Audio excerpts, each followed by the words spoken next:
First of all, let me tell you about the whole Warehouse 13 thing. Warehouse 13 is a place, a facility in South Dakota that stores various supernatural artifacts. It's just this sort of endless prop room that we can invent anything we want. It's a funny show that has thrills and chills, and it really just has it all, which is like the dream job for me. Tell me exactly what I'm doing here. Well, to put it plainly, you're both joining me as fellow gatherers and protectors of secrets. The script came, you know, and I went through and read it and thought that it was, you know, I just thought it was fun, and so it was funny because, you know, it said he's a Secret Service agent, and so when I got there, there was like 9 guys dressed in suit and tie, and I decided to go just in a t-shirt and jeans. I went into test with about 20 other actors. It got whittled down. And we showed up, and there were 6 or 7 Mykas and 6 or 7 Petes. So you just go, oh, okay, so I'm not going to get this job either. Eddie and I read together, and it kind of just worked. You know, literally, we went in, and it was like, do you want to sit here? Just, and then we, you know, like she elbowed me in the stomach, and I knocked my breath out, and so that was just the tone of our relationship from the beginning. How's home base? We're calling home base Magenta. Well, I'm not. You changed the protocol. I tweaked it. I wrote it.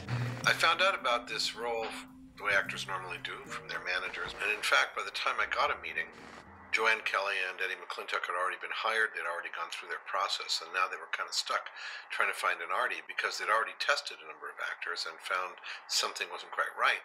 Did you tell them how you screwed up the test? No, I'm sitting here You screwed up the entire test. Yeah, what did I do? You improvised in the middle of my test. He already was cast. I was not. Plus, he decided to do it without a book in his hand, without the script, which would have been fine if he'd known his lines. And then there was a whole beat going. Beat, beat, beat, beat, Oh, beat, yeah, beat, yeah, beat, yeah, beat. and I kept forgetting. And the last beat was my beat, and he didn't give me the cue. And I said, how about you look at a script? He went, no, I got it. How many times? I did it again. And Yeah, again. how many times? 3, maybe. Like 2. 2. And then the third time what happened? I said, look at your Script. and you, I did. and I got the, You got the job. okay.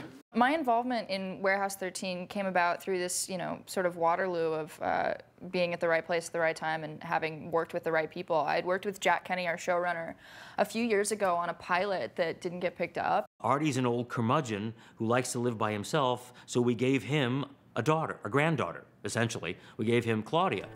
What you doing? We're building a carburetor.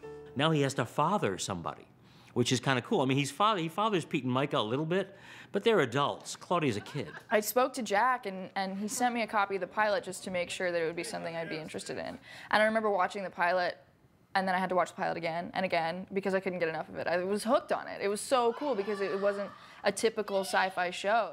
I auditioned, and within a week, you know, I was dropping classes and going out to Toronto to go work with Saul Rubinek, the illustrious and all-powerful. I love the relationships between the characters. They struck me as a family, that they were a family of people, and I love family dynamics. I mean, you got a father and 2 kids. We've added a 3rd kid.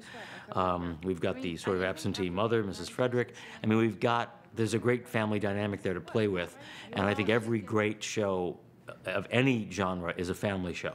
I'll stay with Claudia, and she will brief me on those last events. Hated it. Don't hate it. Hated it. I don't want to see that on film. Hated it. Everybody was given this legend of who these people were. And Mrs. Frederick was a blank piece of paper. And it was sort of like, oh, okay, well, what do I do? And how it's written, I'm just playing within the confines of how it's written. We keep talking about the character and stories, you know, broader, bigger stories for the character, but then, you know, I just don't want to know too much about her. I don't want to see Mrs. Frederick at home. I don't want to see Mrs. Frederick at the movies or at a restaurant. She's too mysterious and wonderful to see doing normal things. What a bittersweet reunion. You've aged. Mrs. Frederick, you haven't. You must tell me your secret.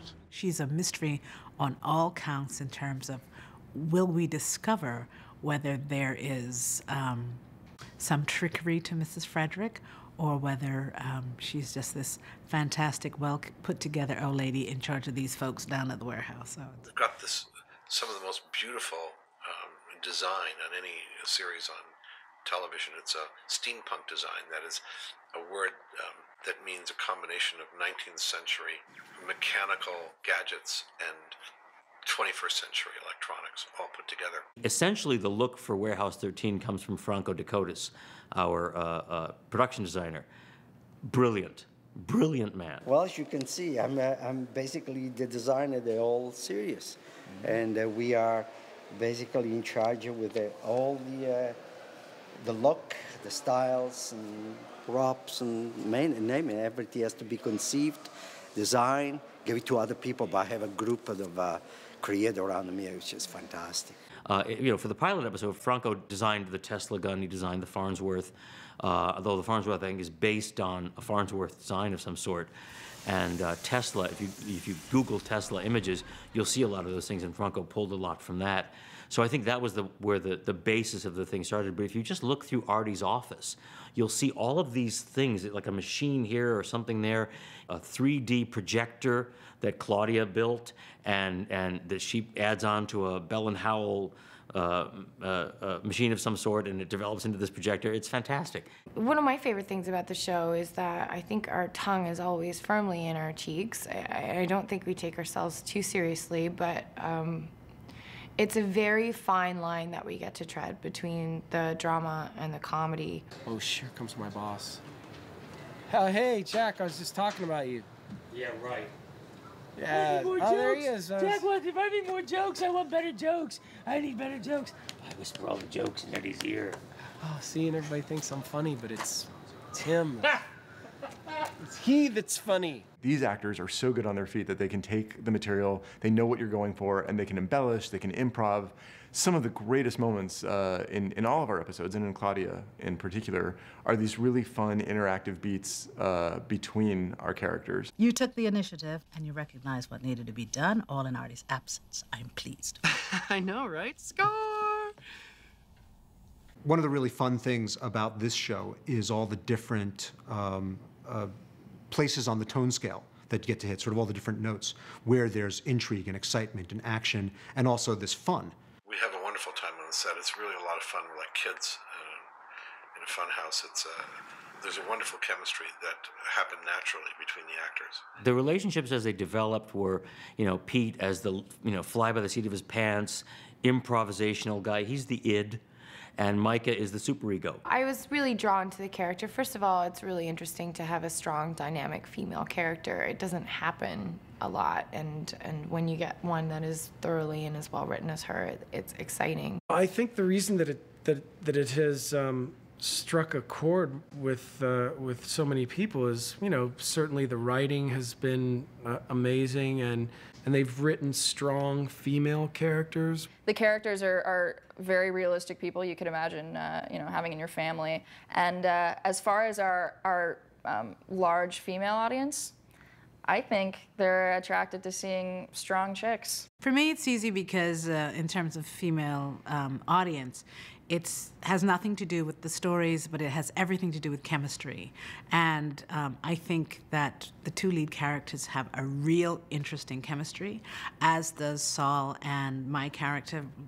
All the chemistries for this show kind of, whether it's negative or positive, kind of swells up really well, and people are fascinated by that dynamic. What really matters is the way that our characters have come together and formed a family. Pete and Myka forming this bond where they trust each other completely, despite their differences, and then bringing Artie and Claudia and Leena and Mrs. Frederick into that mix as well, and how each one of them serves a purpose in this family, and yet even through challenges, they know that they can depend on each other. If you've ever seen that opening shot where we come out on the balcony and the camera starts to pull away, and it pulls away and pulls away, and next thing you know, it's moving at about 100 miles an hour through this enormous, expansive, it says to me that this show can go wherever it decides to go. As soon as they find a formula for a show, it's not going to be as interesting. We just went to a meeting